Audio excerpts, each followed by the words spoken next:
ये ओबीसी को समझना है कि तुम हिंदू नहीं हो। ये हिंदू तुम्हें तभी मानते हैं कि जब मुसलमानों से लड़ाना हो तुम्हें, तब तुम हिंदू हो। जब तुम्हें अधिकार देने हो तो तब तुम हिंदू नहीं हो, तब तुम शूद्र हो, और शूद्र के हिसाब से तुम्हारे साथ व्यवहार करते हैं। ओबीसी समाज को समझने की जरूरत है। ये हिंदू हिंदू जो कहा जा रहा है और ओबीसी पागल जो हो रहा है हिंदू के पीछे, उससे समझ में आना चाहिए कि इस देश का प्रधानमंत्री अपने आप को ओबीसी कहता है, लेकिन ओबीसी का बेड़ा गर्क कर दे रहा है। वही है ना ओबीसी।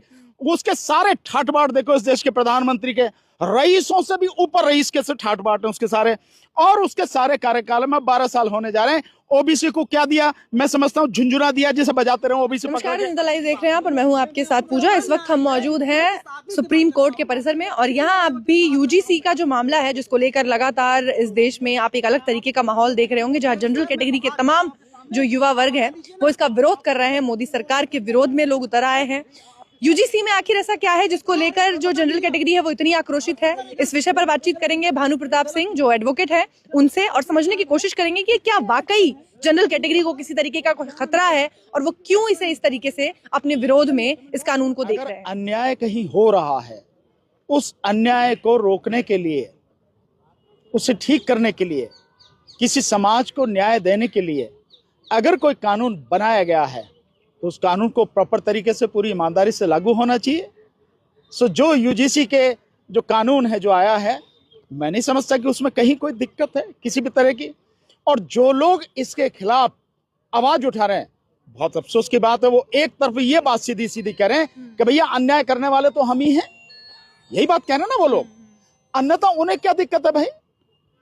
अगर वो अन्याय नहीं कर रहे हैं उन्हें क्या दिक्कत है? नहीं, वो ये नहीं कह रहे हैं कि हम अन्याय कर रहे हैं, वो ये कह रहे हैं कि हमें कटघरे में लाकर खड़ा कर दिया गया है कि जब भी अन्याय होगा तो वो जनरल कास्ट का कोई बंदा ही करेगा। होगा नहीं, यही सब कुछ हो रहा है।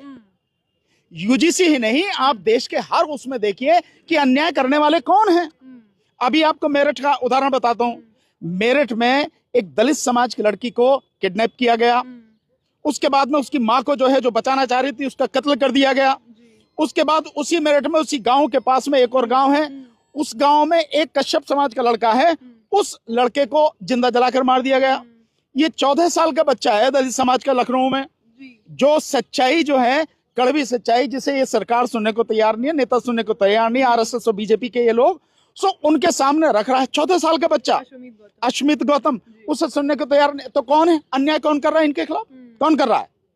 वो कौन लोग हैं जो अन्याय कर रहे हैं? और दूसरी बात, इस देश में जो लेटेस्ट रिपोर्ट आ रही है नेशनल और इंटरनेशनल लेवल पे, सरकार की भी और अंतरराष्ट्रीय संस्थाओं की भी, वो